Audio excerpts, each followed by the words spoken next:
Monday, April 14th. I'm Rim. I'm Scott. And this is Geeknights.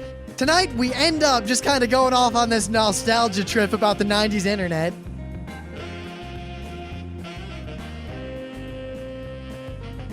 Let's do this. Video is difficult. Much more difficult than audio, let me tell you. I've noticed two frightening things, however. Frightening thing the first. In the days worth of filming, I've learned that we're already better than pretty much 99% of YouTube videos. Well, I think we got better than 99% of YouTube videos because we tried and thought about it. Just doing that alone, it makes you better because most of the people just turn on the camera and go blah, blah, blah, blah, blah. Yep.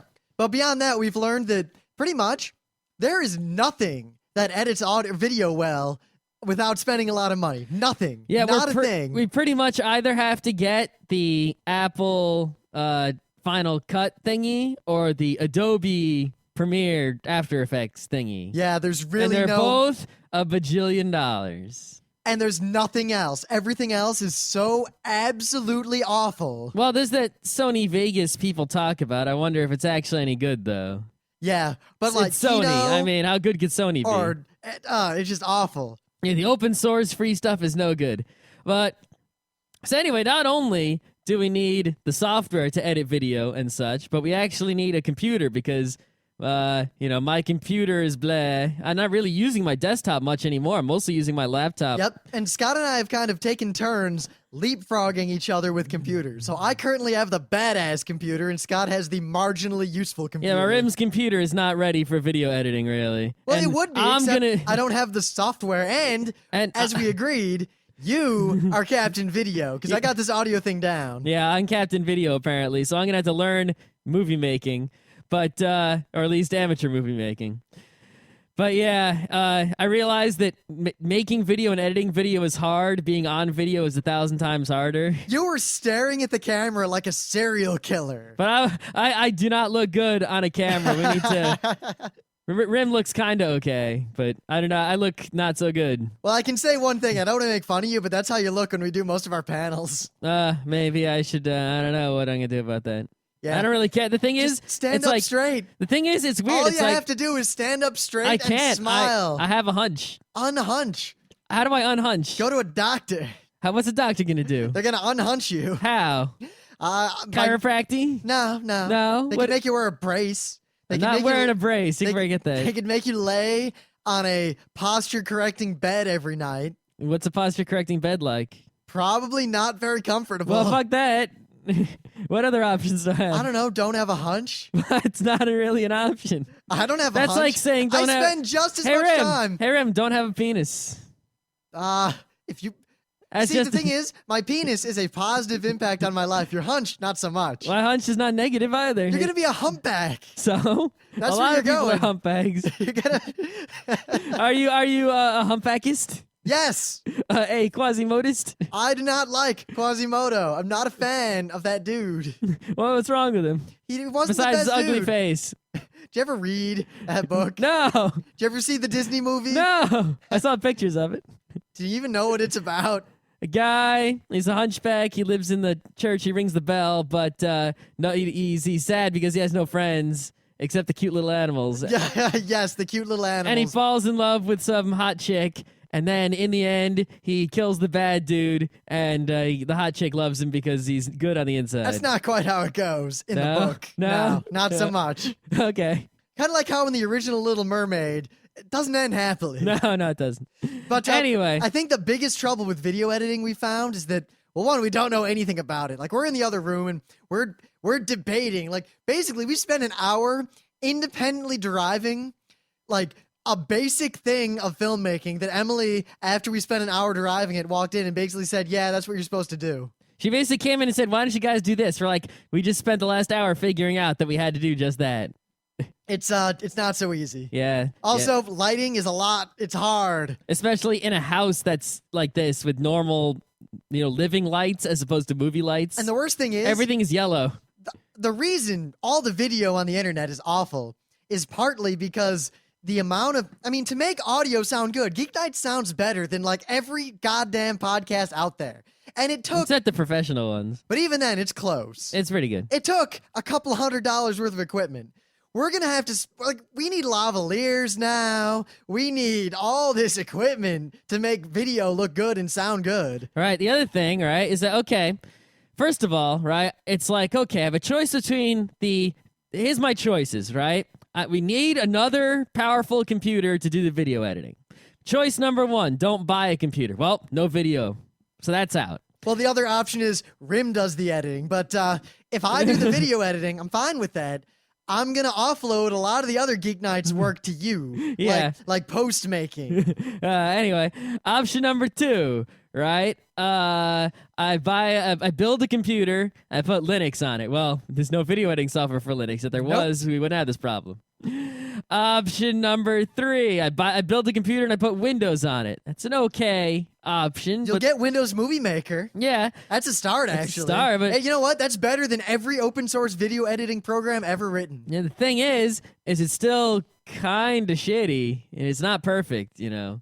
It's better than nothing. I'm thinking about editing our first video on my laptop because I have Windows Movie Maker over there. Yeah. And I have 100 gigs free. Another option is to buy the Mac, and you know the advantage of that is it's really easy, but it costs so much more money. The worst thing is the Mac cost a lot of money. The software cost almost as much. Yeah. Well, the thing is, right, we can get After Effects, which is Mac only, which is like $1,300. All right.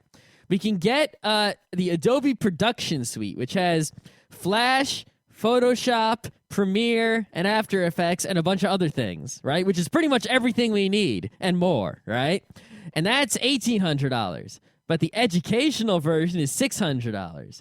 Now, we're not in school, so we don't legally qualify for the educational version. But because we know people in school, we could easily get the educational version. I still have my RIT ID, though I heard they changed the RIT ID because But I'm sure when you go to RIT in a couple weeks, someone there will gladly go to the store and, you know, buy you the educational version if you give them the money. I'm sure I could talk my way into getting it just by going into the store myself. Yeah, probably. All I have to do is dress all scruffily, right? I gotta wear like pajamas and flannel. Gotta not shave for a couple days. I kind of stagger in and I go, Adobe. Yeah, but it's really I'm at a troublesome point here because I think the trouble here, right, is that back in the day it was so clear, like you got a computer with DOS. Then it was so clear you got Windows 3.1. There was all the other options, you know, there were Macs, but it was so clear that was not a good option. It was obvious. Windows 95, still obvious. 98, still obvious. Then when we got ME, very obvious. Yeah, it's very obvious. But then as we started to get into like the earlier 2000s, like 2003, it was like, well, XP, you know, I have it for games, but Linux, so obvious, right? And it's been Linux so obvious, at least for the things that I've been doing, you know, coding and such, and just web browsing and IMing and less gaming. Linux has been so obvious. But now we're at a point, actually, where I want to do a lot more things, and I sort of need all 3 OSs, and that's the temptation of the Mac, is that the Mac can run all 3 because then actually we only need 2 if you stop gaming. I know. I mean, and the thing is, if I buy Windows, I could actually probably get by because the Mac doesn't do. I mean, I can have iTunes on Windows, and I can use VMware on Windows to run Linux. And the OS X doesn't do that much that I really need, you know, but each OS really, you know, has really good parts and really bad parts. And I'm starting to feel that they're all sort of equal in ways at this point in time. And it's very, very difficult because it's making computing very expensive.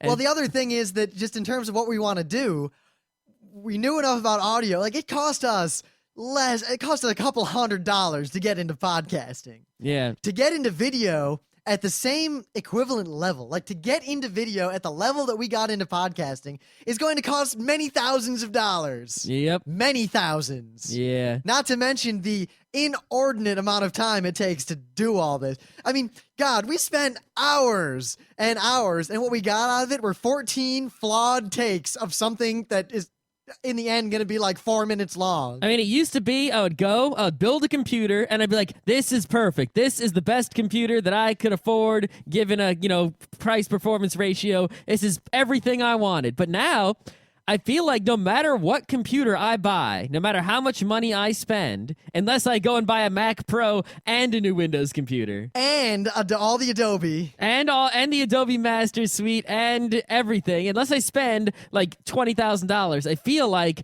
I'll be not having the perfect thing. There is nothing that will satisfy. Well, you know what? Everything has comes up short. There's plenty that will satisfy if we give up on this wild notion of creating content.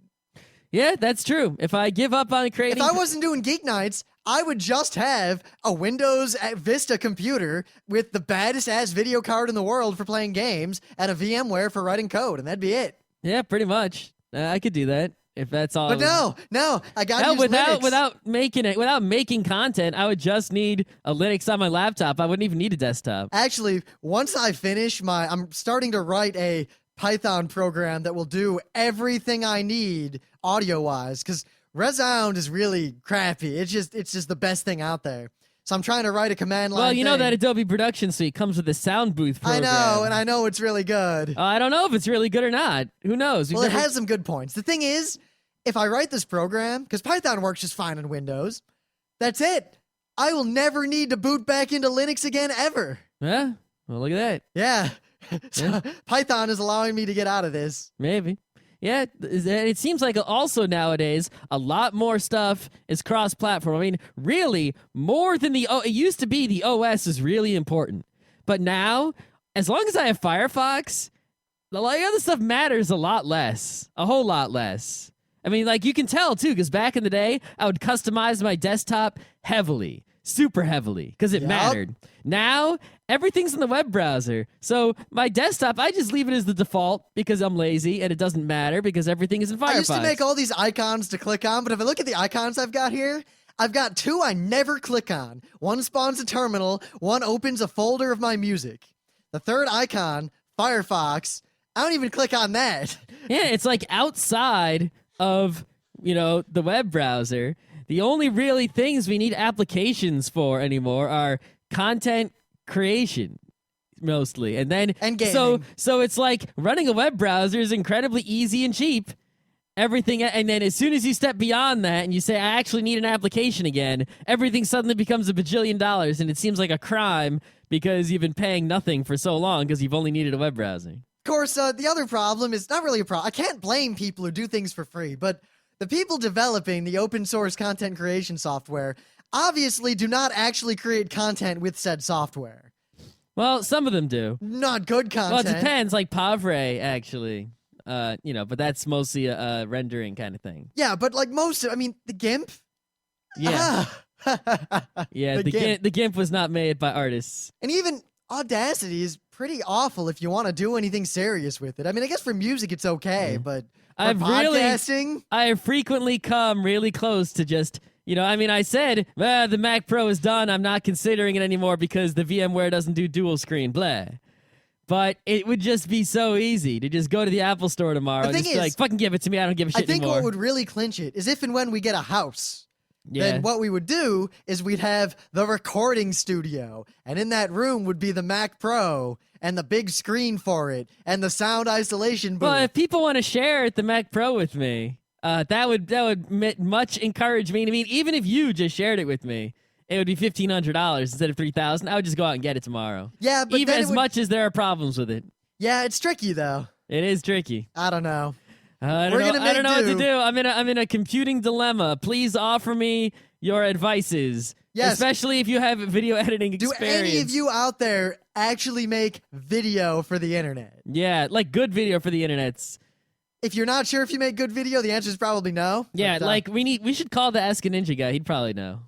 Yeah, we but could even ask then- him, and he would say, buy the blankety blank. You know, See, he here's would the have some problem. answer like, buy this, and then I will kill you. Here's the other problem. A lot of people make content now. There's a lot of podcasts and a lot of YouTube whatevers, and a lot of that content's good. But I talk to some of these people who do make the content, and their answers are always, yeah, it takes me like 4 weeks to put each one of these things together. Even podcasters, a lot of the podcasters we know, it takes them 4, 8, 12 hours to edit Where? 1 hour-long episode of their show. It takes us 30 seconds to edit Geeknights because we wrote scripts to do it all for us. Yeah. Like most people, they don't. I don't think there's any way to make video go that quickly. The thing is, right? Boing Boing is making those Boing Boing TV things, right? What do they use? I don't know what they use, but they've been around for 6 months. They've done 150 episodes. And Let's just ask them what software they use and what hardware they use and buy whatever they say. whatever they say. I think so. So if they say Mac Pro with the After Effects, not with the Final Cut, we're just gonna go buy that. I don't think I would chip in 50% yet because it would also be your primary computer. Yeah. That's Well, kinda- the thing is, But I would. in all honesty, right? If we do buy, let's say we go and buy a Mac Pro, we just go to the Apple. You come downtown, we go and buy it, right? Really, my laptop would still be my primary computer. I would use the Mac pretty much, or the Windows if we buy that. I would pretty much use it for video editing, gaming, and music, and I Yeah. wouldn't use it for my normal computing at all because my laptop does all that. Yeah. Of course, I really need some Google Gears for my Google Docs to really make they the really laptop. Google came out with the Google Gears, and it works with the reader kind of, The but thing is, I don't trust half the little apps that people are making with the Google Gears. I'm just waiting for something I official. only want Google to use the Google Gears, but they're not. They made it and they're not using it enough. Yeah, eventually, maybe. So that's the one problem with web applications is, we can't push ourselves forward. We're sort of at Google's mercy, and they're going. Well, we could use the Google Gears and do stuff. We just don't. we would have to write basically web applications that do everything that Google But does. from what I can see, I could write Google apps in Django in like 20 minutes. No, I couldn't. But anyway, I got some news. News. Well, that was a long opening bit. Let's do news. That's fine. What do you got? Oh, okay. So, you know how flash memory, right? It's pretty much in everything. Yeah? And the advantages of flash memory are that you can get a lot of space, a lot of, digital data in a small amount of physical space. It's pretty fast, kind of fast. And, it doesn't need electricity. So it'll just sit there and store whatever it's storing for a long time. And there's no moving parts. So that's pretty great. Problem with flash memory. It's fast, but it's not that fast. I mean, it's not stupid fast. It's just kind of fast. And it's also, eventually it wears out. Exactly. RAM doesn't wear out. Yeah, if you unless look you're at Scott Johnson. Yeah, if you look at 1 bit in the flash memory, let's say I have 1 bit of flash memory. I know that's impossible technologically speaking, but let's pretend. I guess it's not technically impossible, but yeah, pretend you have 1 bit of flash memory. It's 0. I make it 1, I make it 0. I make it 1, I make it 0. I make it 1, I make You it 0. can make it 1. Well, you can turn it to 0 a limited number of times. Exactly. The 10,000th or so time I turn it to 0, it will never turn back to 1 again. It's dead. Flash memory, if you keep using it, eventually dies. That's right? why and a lot of people don't realize this, if you install software from a flash drive like a Firefox or Audacity or whatever, make sure you get the versions people have made that are designed for a flash drive. Otherwise, programs like Audacity are just going to write a ton of data to that thing and ruin it real quick. This is why on my laptop, right? I'm running Linux on my laptop and I got a solid state drive, but I turned off all log files. That way, I'm not writing data to the solid state drive, slowly killing it faster than it's normally going to be killed. Killing me softly. No. I don't know, inject a little Dave and Joel there. He always sings during that show. All right, so IBM, right? Rim's former employer. IBM was, in all the jobs I've had in my life, that was one of the more fun jobs. Anyway. Far and away. They have invented a new kind of memory called racetrack memory. Racetrack is just the marketing name. I'm sure there's a sciencey name. There's probably a really cool internal name, too. Probably. But basically, the way it works is a video that explains it really simply, and the video is sort of my news, but basically there's a nano wire. So it's a wire, but it's really fucking small. Like, nanowire- 1,000 of these wires together would look like a hair. A human Nanowire, hair. I'm sure you're all familiar with it from every cyberpunk thing ever. It's the coolest weapon anyone can ever wield. Pretty much. So you have a nanowire, and on one end you have some zeros, and the other end you have ones, right? And in the middle, you have zeros and ones sort of mixed up. And you can push from either side. So if I push on the one end, right, all the sort of zeros and ones in the middle get pushed closer to the zero end. It's sort of like having a bunch of beads on an abacus and sliding all of them together while keeping the space in between them the same, right?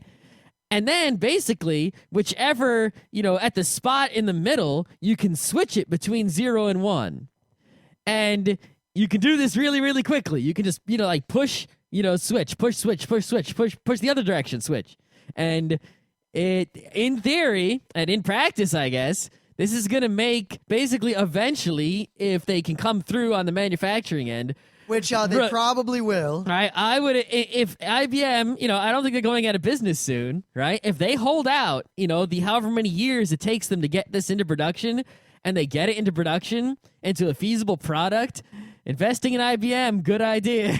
You know what? I just thought of something crazy. Yeah? I'm totally going to ask my old manager, my friends at IBM, if they can hook me up with the press contacts and see if I get an interview with like an engineer or something. Yeah, I think this wasn't at your IBM. This was at but IBM this was in California, in Silicon Valley, the IBM. I know. I'm well aware. Yeah. But at the same time, the way IBM is, I'm pretty sure I could talk to someone who could say something cool to us. Maybe. It's worth a shot. You say exactly what the video says with more sciencey words. Yes, but then you get the voice of an engineer, especially if it's a cool engineer. We could just have one of our friends pretend they're an engineer and they could read the documentation and then. Well, we have our resident scientist. We actually haven't had him on the show in a long time. Because he's mostly with the biologies. Yeah, we haven't talked about that in a long time. There hasn't been much. Well, I'm sure there's been something to say. But when was the last time we had him on the show with that pseudoscience episode? I think that was forever ago. Maybe we should. This is a total aside, but for Mondays, would you guys be cool if we added like a bit, we get a couple of our scientist friends to record some 2 or 3 minute quickies like NPR I think we should just does. Skype them up and do an episode about something. About what? Bacteria. No, I think we should do an episode about like organic stuff or in food because he likes talking, that's what his job is. All right, so instead of Skyping him up, why don't we just buy him a train ticket down here so I can record his majestic voice? Because we could just wait till he's down here normally. He'll come down. Yeah. We'll get him down here. Yeah. Plus, we got to play some T&E. Anyway, so this stuff's pretty cool, but here's something not cool. But at the same time, any of you who are not in the IT world yet might wonder how something like this could happen. But I can tell you that with rare exceptions, this is the way every big company is. There's an article on Slashdot entitled "The Dead Sea Effect in the IT Workplace." Now, I was in the Dead Sea. Were you in the Dead Sea? I was in a Dead Sea. Dead Sea or the Dead Sea? I was in a Dead Sea. I was in the Dead Sea. So take that. I avoid talking about places I've worked. I mean, I talk about IBM a lot because that was kind of my first job, and that's when I kind of learned how this whole IT, computer, enterprise world worked. And then I worked for a company that was pretty crappy, and now I work for like the most awesome company ever. But the second company there was a Dead Sea in terms of IT, and there are a lot of Dead Seas out there. The Dead Sea idea is that if you have a large company... For those of you who don't know, the Dead Sea is like the lowest place on Earth. I mean, we're not counting places... Wouldn't that be the center of the Earth? Well, I know, but, we're counting, the lowest sea level that So wouldn't that be the Marianas Trench? No, because that's under the sea. But is this lowest sea level technically under the sea? There's just no sea It's below there? sea level, but the sea, you're still up. It's where you can stand on dirt, but be the lowest above sea level that you can be. But I could stand on dirt at the bottom of the ocean. I would just be very small. Well, not be wet. I could be in a suit. You understand what I'm saying? But I could be in a suit. No. And I could have holes in the bottom. So and as a result of being so low, right, all the rainwater and such goes down into the Dead Sea and brings a lot of salt and other minerals down there. So it's water that has so much salt and minerals into it. Like you literally see big rocks of salt, like just popping up like little just out of the sea. You can make a very small one by dumping salt into a bathtub. Yeah. And like if you go into the Dead Sea, like it's hard to put your body parts underwater. Like it forces you to float. And of course, there's also people who are like, there's a little company there, and they make all sorts of lotions and other bullshit, that's like, oh, the Dead Sea will heal you. Because it's special sodium chloride. Yeah, but I can tell you that if you do take Dead Sea mud and put it all over you, and then rinse it off in the little showers they have, it does feel good. Anyway, Yep. so the Dead Sea idea in the IT workplace is that, maybe I'll just quote here. This will make it easy. Quote, many large IT shops work like the Dead Sea. You float in them really easily and it's hard to sink. New hires are brought in as management deems it necessary. Their qualifications So are they the salt will vary depending on current needs. or are they the water? Employee departure, personnel budget, etc., blah, blah, blah, blah, blah. All things being equal, the general competency of the IT department should have a roughly the same distribution as the incoming hires. Instead, what happens is that the most talented and most effective IT engineers are the ones most likely to leave, to evaporate, if you will. Yep. They're the ones least likely. I'm gonna translate the rest of this sentence into what it's actually trying to say. The smart people don't stick around. They're the ones least likely to put up with the bullshit Yep. that plagues large organizations, and they're the ones most likely to have other opportunities lined up that they can readily and easily move to. Yep. What tends to remain is the residue. This is why if you go to any IT shop, right, you'll either find a place like where there's all smart people working together and they're all happy because there's no bullshit at their work and there's all smart people and they go, yay. All right. Or you go to another place where, there's a bunch of dumb people and maybe there's some smart people, but the smart people are not happy because they have to deal with the dumb people's bullshit. Now, the dumb people might also be upset with the bullshit, but they can't leave because they're dumb and they can't get new jobs. The smart people can get new jobs. Now, they get the hell out. There are other situations. Like IBM kept coming up, but there are a lot of, like, if you get beyond the normal idea of a large company and into the idea of a stupidly large company, IBM is a good example of that. Just a company that is just massive. Yeah. Then you get every situation really is different when you get down to the details what I'm saying and such. Is there's this third case where you'll have like a pocket of smart people surrounded by the bullshit of the large organization. That's true, because when you get to such a big company like that, it's really operates like a bunch of smaller companies with loose ties between. But I worked in a place between working where I work now, which illustrated this perfectly. I got to this company and I was excited about it. It looked like a fun job. I was being paid pretty well for what I was going to be doing, and it just seemed awesome all the way.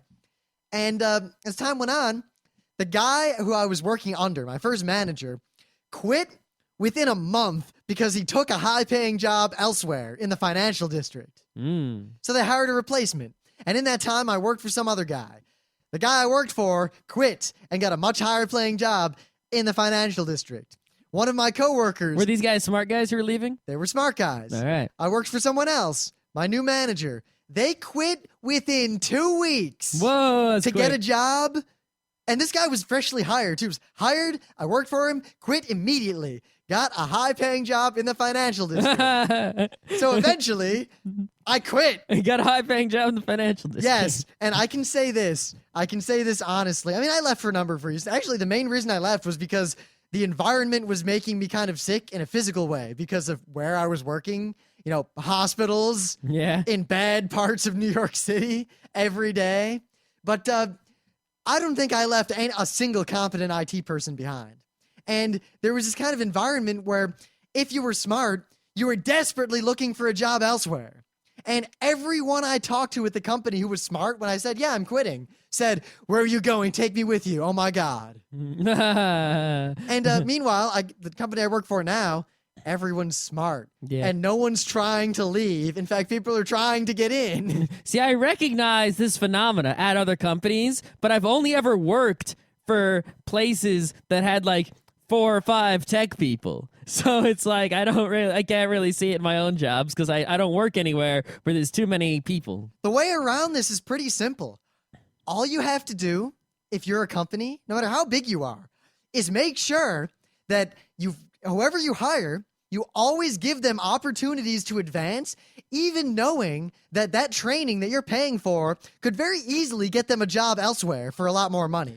Also, make sure that you have more smart IT people than dumb IT people. Yeah, but that's not easy to do. The way No, to get it's it not. that way is to get people and offer them all this training and constantly like, what do you want to learn? What do you want to do? And pay for that training.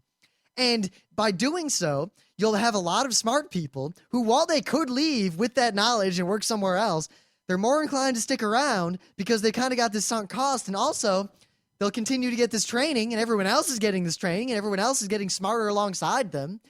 And eventually, you'll have only smart people. In other words, you have to spoil the IT people who are doing this podcast, us two, are saying, you must spoil us or we will give you the finger. Yes, but that's kind of true. It is true. Plus, it works out really well because there's another thing, a side factor to this.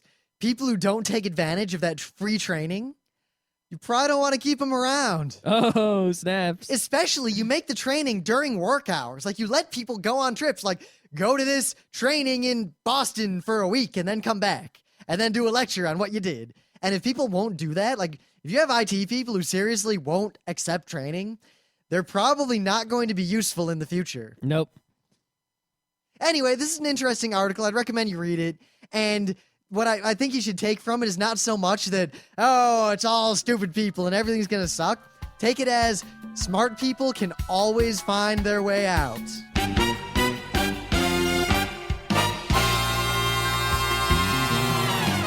Anyway, things of the day. Now, I've brought this up several times. I talk about this. I've been talking about this on a regular basis since I was in high school. We've been talking about this for a long time. This has been an issue in my life. For years. This has been We've something been discussing this. I personally have been an activist against since I was 14. Oh, man. Because that's when I started driving. Oh, man. Partly because I lived in Michigan, it's awesome to live in Michigan if you like driving. But anyway, not so awesome if you like mass transit. But there's a problem in this country. We make traffic laws nominally to make driving safer.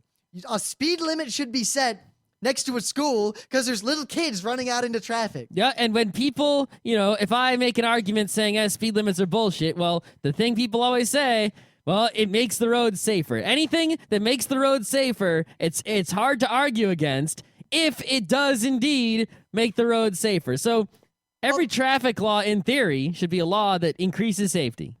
Now, of course, the problem with that argument is that, all right, the speed limit should be 5 miles an hour everywhere because then no one can get hurt. Well, there's a line you have to draw between safety and feasibility. But the problem I have on a fundamental level is that what traffic laws are actually used for in the most places in the United States is revenue generation. And not even on a large scale, not by states, not by the feds, but by crappy little towns and local police. And there's no better evidence of this than in Texas, though Texas has done some good things to stop this. Ohio, I could tell some stories about Ohio where you can pay tickets with a credit card at the cop and continue on your way. At the cop, as if the cop is a place? Yes, the cop is a place. I've stopped there. It's a drive-through. Good burgers.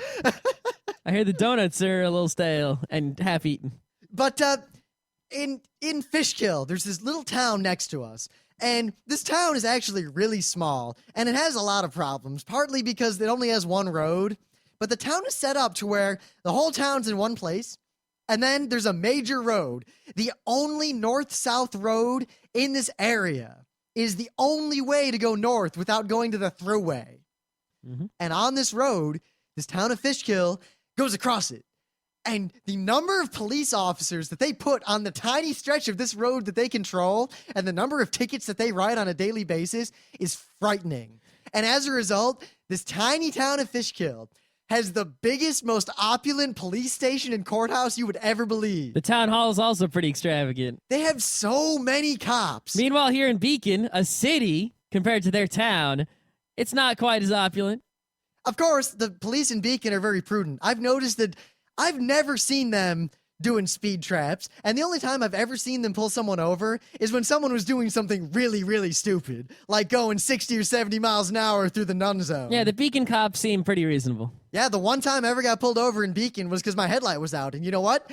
My headlight was out, and I fixed it the next day because my headlight was out. Yep. But anyway, I digress. Red light cameras, in theory, are a cool idea. I have no problem with automated enforcement of intelligent traffic laws. As long as it works.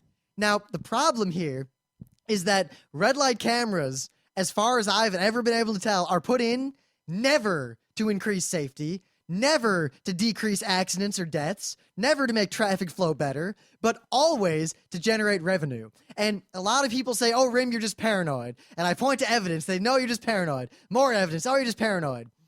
What I'm linking to is yet more evidence that whenever these lights are put in, cities and municipalities, time and time again, always decrease the time of yellow lights in order to increase the revenue. They make the intersections less safe. Fatalities and accidents increase dramatically. That doesn't make the road safer. It generates money. And I can't... the real issue here is in other words, the town wants your money because the only other way to get your money is to raise taxes and piss you off so you won't vote for them. So in order to get your money, they make it so that you die driving your car to get your money. Now, the worst thing is that it's not even just this. There's actually far more civil liberties implications to all this because speed limits are the same way. A speed limit should be a speed limit, as in on a straight freeway, the speed limit should be fairly high because the odds of an accident are low. But if the freeway is curvy or you know it's dangerous, like say there's a curve that doesn't appear dangerous, but studies show it is dangerous, and maybe it's safe if you go 35, then I'm all cool with having engineers say, this turn, you got to go 35, gonna make a law, gonna put up a sign. But there's also evidence that a lot of places put the speed limit well below the median speed, well below the safe speed, in order to generate revenue. And this is never been put in more stark relief than this video. This video was a thing of the day a long time ago, wasn't it? This video was a thing of the day when I still worked at IBM. Mm-hmm. Some kids got together in Georgia, and the speed limit on this freeway is 55 miles an hour. That's what it is here in 84. It's 4 lanes wide. They got 4 cars. They got in a line. They went 55 miles an hour. And the chaos that ensues, there is no conscionable way to have the speed limit be 55 on this road. And a lot of people got really mad about this video. A lot of people were saying what they did was illegal and dangerous and blah. And to me, no, it illustrates that the speed limit of 55 on that road is bullshit. Now, I want to point out... it's obvious to me, looking at that road, it is probably safe to drive about 80 on that road. And if your car can't go 80, and if you can't handle the car going 80, you shouldn't be driving. Or at least not beyond that road. Not on a highway, at least. But it's tricky. But I don't want to get into the specifics of that. But a lot of people said, oh, what they did was illegal. And I have here a quote from David Spear, a spokesman for the State Department of Transportation in Georgia. And he said the following: they didn't do a thing wrong. In Atlanta, the actual effect of it is we expect the people going 75 to move over so that people going 95 can have their way. And he goes on and on about what was like the whole gist of all this. But to all the people who were saying that this is horrible what these kids did and dangerous, the cops themselves, too, had no problem with it. And the moral of everything I have to say, civil liberties-wise, is this. We've gotten to the point with traffic laws to where the police can effectively pull anyone over at any time, and they'll always be able to, after the fact, post hoc, come up with a legitimate reason for pulling the person over, which opens the door for pulling over anyone that you have anything against, profiling anything, and then kind of just going on a fishing expedition.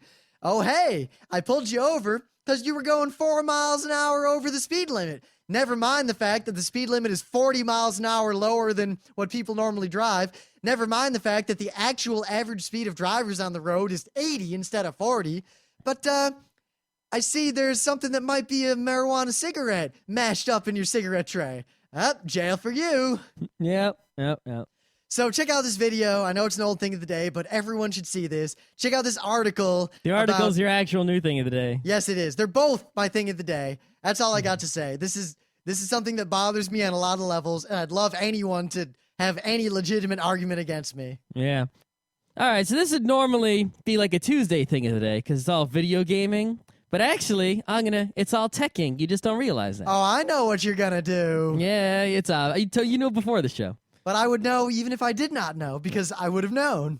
Oh, would you? Oh, I would have. Anyway, some dude, he wrote the first level of Super Mario Brothers 1, but he wrote it in JavaScript. Now, the reason this is sort of amazing from a tech perspective is because JavaScript is not like a programming language you write programs in. JavaScript is pretty much a language that's sort of it's a thing that it's pretty much just for web browsers. And what you do is JavaScript is you send the JavaScript code itself from the web server to the web browser. So your web browser, when you visit a website with JavaScript, actually downloads the source code of the JavaScript, right? And then it actually, reads all that JavaScript and runs it on its own. And JavaScript is really only designed to sort of manipulate web pages so you can sort of make things happen on web pages locally.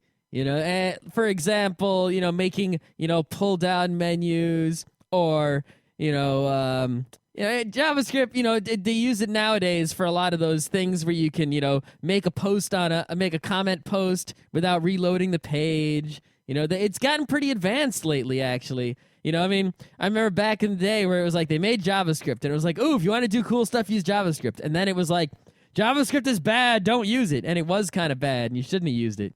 But now it's gotten to the point where people worked so hard on JavaScript. They're like, all right, it sucks, but we've sort of beaten the shit out of it, and now we can do things with it. And this guy made all of the first level of Super Mario Brothers in JavaScript. Not only in JavaScript, in only 14K of JavaScript, an incredibly small amount of memory. That's pretty impressive. It is pretty impressive. Now, the thing about this is, first of all, it's not a perfect implementation. You can walk left, which is not correct, right? You can walk left off the board at the beginning of the game, and then you have to reload because you broke it. All the question blocks only have coins, right? There's no turtles, there's only Goombas, really. There's no stars. You can't really, you don't get big. There's no fire flowers. It's pretty much just walk right, don't touch a Goomba, don't fall in a hole. There's no flag even. You just sort of walk off the map at the end, and that's it. I'll be more impressed if he implements it in reloading cascading style sheets. Yeah, that's not so good. But I got another link in addition to the Mario 1 in JavaScript link. That is it's basically this is dude John Resig, right?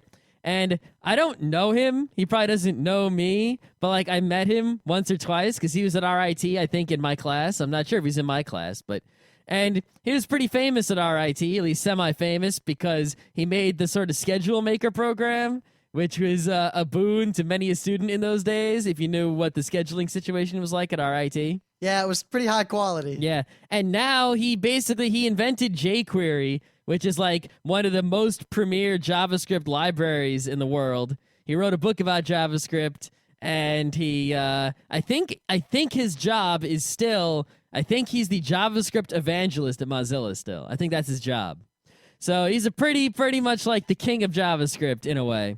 And on his website here, he has a breakdown of exactly how this 14K Super Mario Brothers JavaScript was made. He shows you, here's how he programmed it, here's how he did the images in ASCII, here's how he did the whole thing. And it's pretty interesting stuff if you care about programming or JavaScript or anything like that. I think it makes a good thing a day. So, what are we going to talk about? We're holding off on the ITCS alternating for a while, give that a little bit of rest. We'll bring it back, don't worry. Yep. Well, I don't know. I want you to narrow down exactly what this topic's going to be, because it's sort of, I feel like we've got sort of three intermingling show ideas, sort of like a Venn diagram, and I sort of want to pick just one of those circles and sort of concentrate on that only. Because there's a lot of things about the internet that are very different now from the way they used to be. And we thought of this when people found my old website, and then Scott was talking about his old website and the things that people do on the internet, and then over time those things are still hanging around. And on one hand, I think about how people like us used the internet back in the day, in the 90s, as opposed to now. Now it was completely a different idea. But there's also talk about where are we going with the future, where we're kind of the first generation that's going to be dealing with the fact that everything we do from the beginning on is online forever. So politicians coming up from our generation are going to have to deal with the fact that their Facebook from when they were in college with the solo cups is out there, and no one can make it go away. And you're already seeing stuff like this happening already. When people meet new people, they go and they Google them right away. You know, you're seeing people when they go and apply for a job, someone Googles them and digs up all their internet bones out of their closet as much as they can. Yep, and it's only going to get worse. I mean, I'm curious how society is going to deal with it, because think about this on a fundamental level. What are politicians from this generation going to do? Because the only way to not have anything embarrassing or strange from your internet history would be to not be on the internet, or to be groomed from birth to be a politician. And those are not the kind of people I think we want being politicians. No, unless we make some sort of political case. That's not good. So, I don't know. What direction should we go with this? Or maybe we'll just talk about the directions we could go and cop out and then do one of those shows next week. Now, I want to talk about mostly like the things that we did when the internet was really new. Like, what was the first time, that way I want to sort of, because that seemed to be the interesting and entertaining thing, was like, what was the internet like for us back in like the mid to late 90s? Like, what was the crazy shit going on that I can say one thing. Most of these Facebook kids never heard of? The first time I ever got, back then, a lot of people, myself included, and Scott too, early on, weren't quite sure what the internet was as opposed to what we had. Yeah, I mean, I had heard that there was this information superhighway thing, and I was like, ooh. I had a computer with OS 2, and there was an icon that said Info Highway or Information Superhighway. But, like... It didn't work. The computer had a 14.4 modem, but it wasn't plugged in, and we had to pay... I somehow knew we had to pay for something. And we didn't pay for it, and we didn't plug the modem in, and there's no phone line. So, like, it didn't happen for quite a while, But at other places, I had used things like... I'd gone to one person's house and they had CompuServe, and I went to another person's house with AOL, and I went to the CompUSA and they had AOL. And I remember I'd dial into like local wares boards and things, but yeah, I remember like some people were like dialing into the local library, or like people were connecting to work, and then it was sort of like I slowly realized the idea was that computers would connect over the phone lines somehow. But regardless, eventually we got on the internet, because all that other stuff is a whole other show. Yeah, I had the AOLs. My first for quite a while. I had Prodigy Classic, and then when I first got on the internet, I used Prodigy Internet. Yeah, but I was smart, and I would actually run AOL to connect, minimize it, then open up Netscape Navigator. I never had AOL. I used AOL. I used 1 million free accounts when I was trying to hack things. I also would there used to be a bug with AOL where if you went to the logon thing and you did a certain thing, you could crash the AOL login server for your area. Yeah. And we would do that periodically. The main problem with AOL back in those days, right, is they provided you with an internet connection. They were your ISP, right, which is fine. But what they would also do that was problematic is in order to connect, you couldn't just dial up. You had to run this AOL application, which is this big, monstrous, and slow application, especially on old shitty computers at the time, which had almost no memory. And it would basically take up all the memory on your computer and make it really slow just to connect. And it wasn't until later when I got my second computer, that Pentium 3 that I brought to RIT, that my parents still used AOL, but I switched to using the local phone company as the ISP, and I just used Windows dial-up networking. And so I didn't have to basically run my computer into the ground just to connect to the internet. But again, that's all kind of a separate show. I really want to talk about using the internet. So we'll skip ahead to the first time I ever got on the internet. I used WoW, actually, after Prodigy Internet, because WoW was amazing. It was the first, $20 a month, all you can use. Hey, well, it was $20 a month, all you can use. It was a lot faster, too. I didn't say it wasn't. Plus, could you pay for all you can use AOL that early? I don't remember exactly when. That came later. It did come at some point later, but WoW was way before that. I don't think we got AOL until it was unlimited. Of course, remember, I had a cable modem when I was in a freshman in high school. Yeah, we didn't, because they weren't offered in our area for a while. Yeah, I was using my cable modem. My parents are still using a pretty slow DSL, actually. I was using my cable modem to play Quick 1 online. Wow. But anyway, so the first thing I ever did when I got on the internet was I clicked on the search button and this big search thing came up and I typed bomb making instructions. Wow, you're awesome. Because I'd heard, yeah, everything's on the internet. People make bombs and oh my God. I was like, oh man, I'm going to make me some fireworks. I'm going to blow up a trash can in the woods. I'm going to do all the cool things because I saw war games. I assumed that I could become awesome as long as I could go on the internet. And I remember I found a bunch of bomb making things and my whole family was standing around me like, we're going to be on the internet. And I was the tech guy. No one else knew anything. So the whole family and like the friends of my parents and like the kids from the neighborhood were all standing around as we get it online. And they all look, and as soon as I type bomb, my mom goes, I knew it. My dad goes, let's see how long it takes for the FBI to come. And we looked at bomb making instructions, determined that they were all fake. And I don't know what I did after that.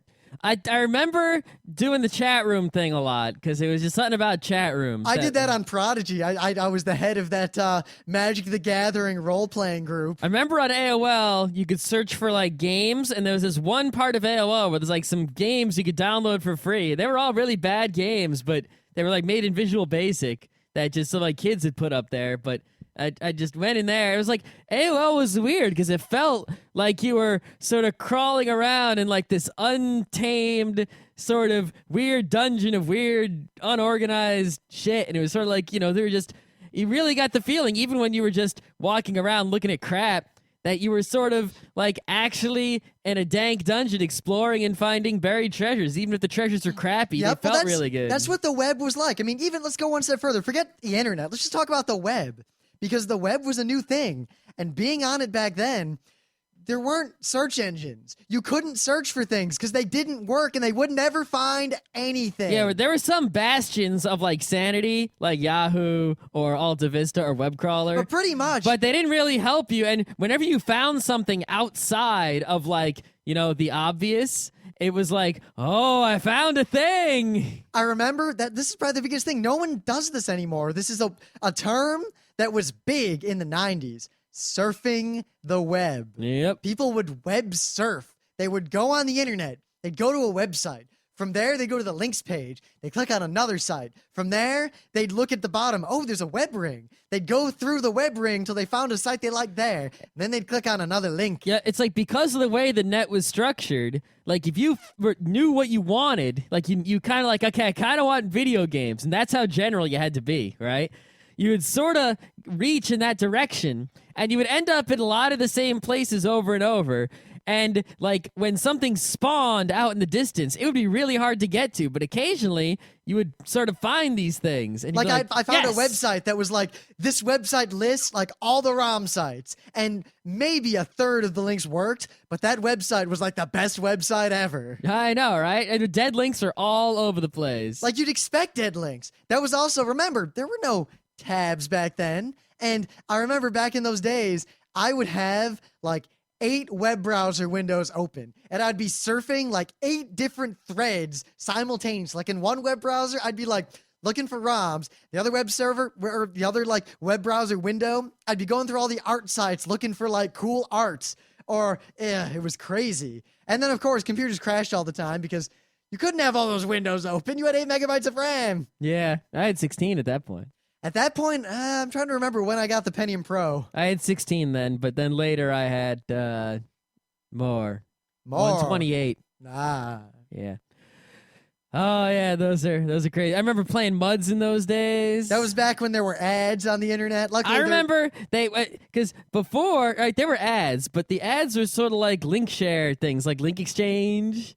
Stuff like that. Link Exchange. Or web rings. Link Exchange was like, I remember even back then, seeing Link Exchange on a website was like the sign that this website is crap. It's true. Like anything like that. There were all these things. And I remember like GeoCities is where it's at. Angel Fire, those are where the bad kids are. Yep, that's right. Angel Fire was where like people would make porn sites, but a porn site was something that had one picture on it. It's like no one had actually the knowledge or the resources to have actual web hosting or pay for it because it was mostly punk kids. And remember, GeoCities gave you 2 megabytes. That was a big fucking deal. And it wasn't like today where you go to like Blogspot and they give you a blog. It was GeoCities and you have to write static HTML and put it up there, and take images and put them up there. I and know write, you've all found. You can't do any PHPs. You can't do it. All you can do is write HTMLs. I know you've all found one of my old GeoCities sites. I had several. I can't find my old GeoCities. It was in Times Square Castle, like 1876 or something like that. My original GeoCities site, gone, I had I several. I had two that were the clan websites for the various MMO and or MUD clans that I was a member of. One of them was for the Magic the Gathering role-playing circle that I was a member of.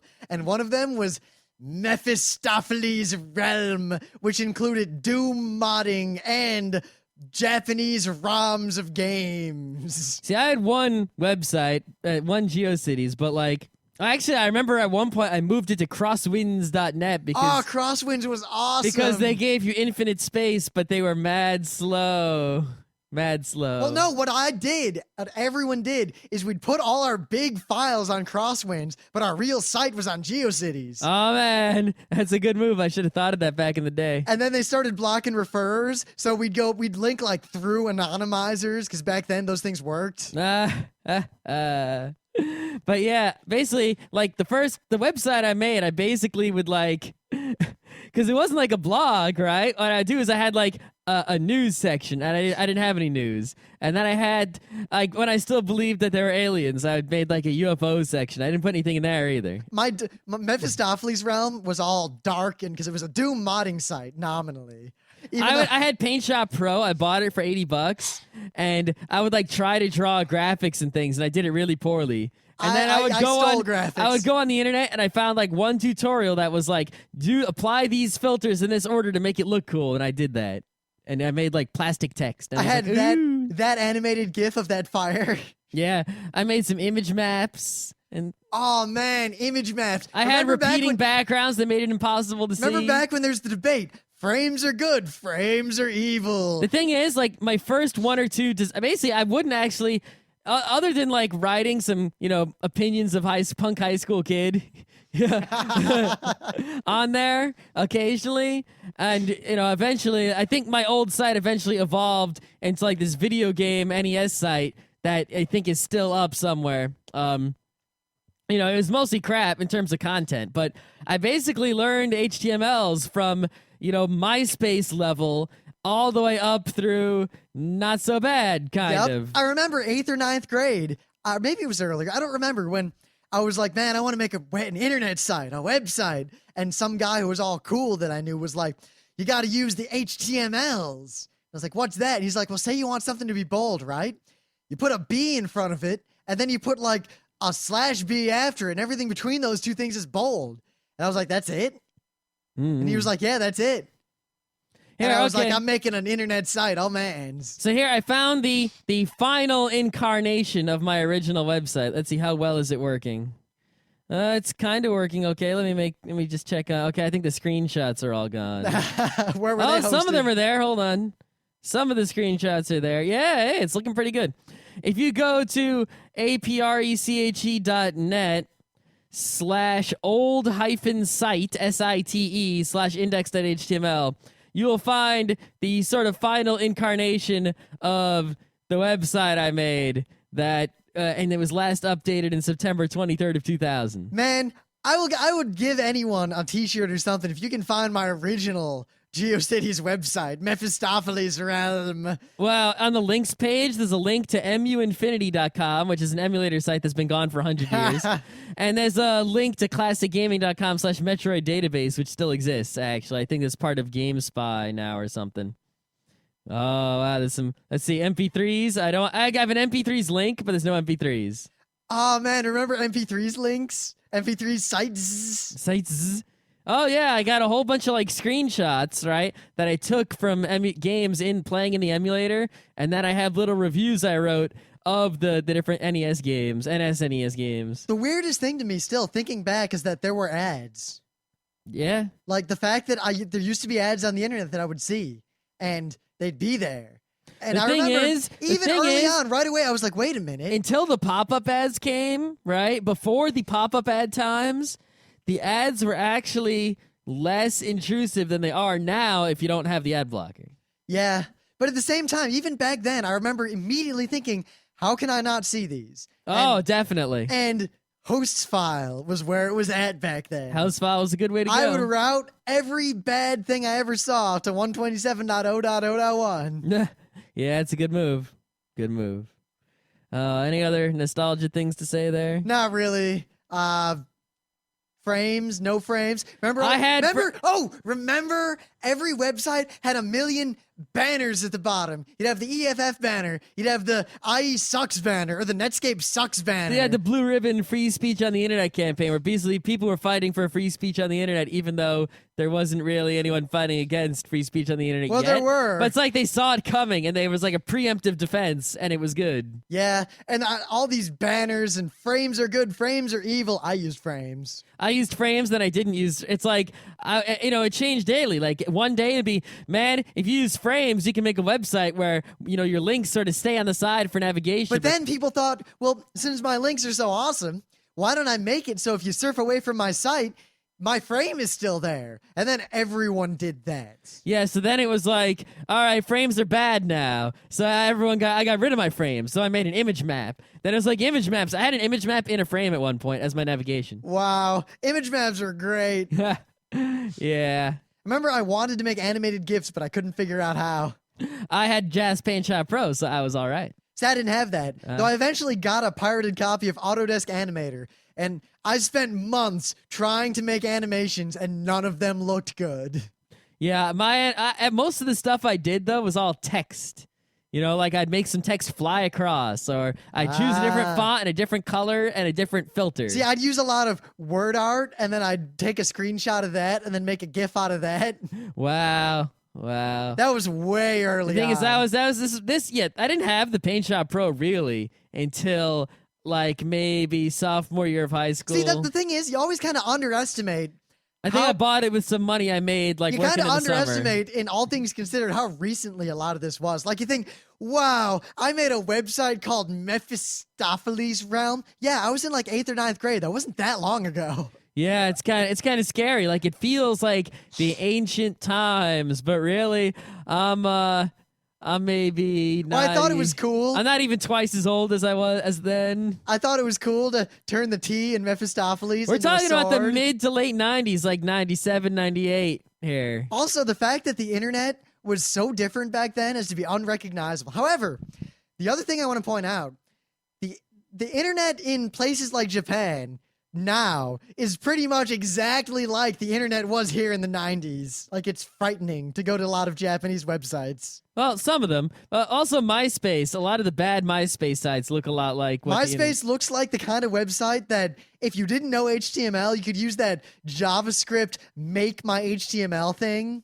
Yeah. On GeoCities. Hey, I remember actually, Shockwave Flash is everywhere now, right? It's all over the net. But I remember the first Flash. The first Flash I ever saw, there was some website, and they had some Flash games. And it was like, play games in the web browser, like games that actually played, like for real. And I was like, no fucking way. I remember after Columbine, a lot of, in like College Humor, they made like Pico's World, where you're like in a high school, and it was like all this. People were trying to make games that were social commentary. This is even before that, but they're like, install this plugin. So I knew what plugins were because I had them to play video files. Remember Real Player and all that shit? Yeah. Right? And so I installed this plugin, right? And then suddenly there was this game. It was like Lenny Loose Jocks or something. And they're like, I remember the website had a fish on it.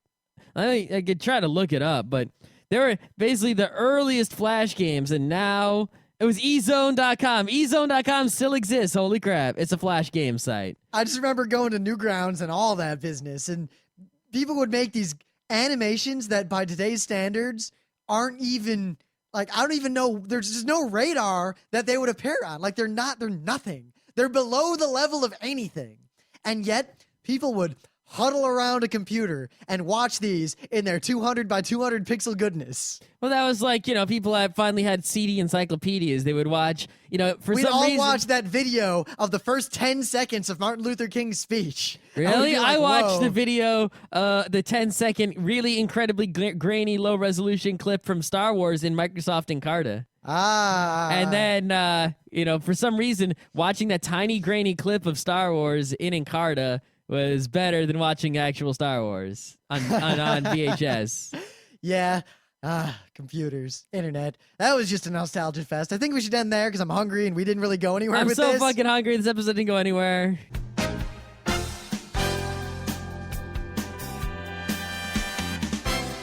This has been Geeknights with Rim and Scott. Special thanks to DJ Pretzel for the opening music.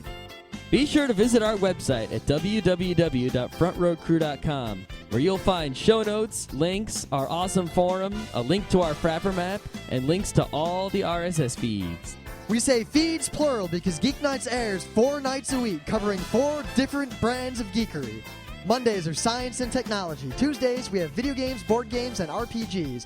Wednesdays are anime, manga, comic nights. And Thursdays are the catch-alls for various rants and tomfoolery.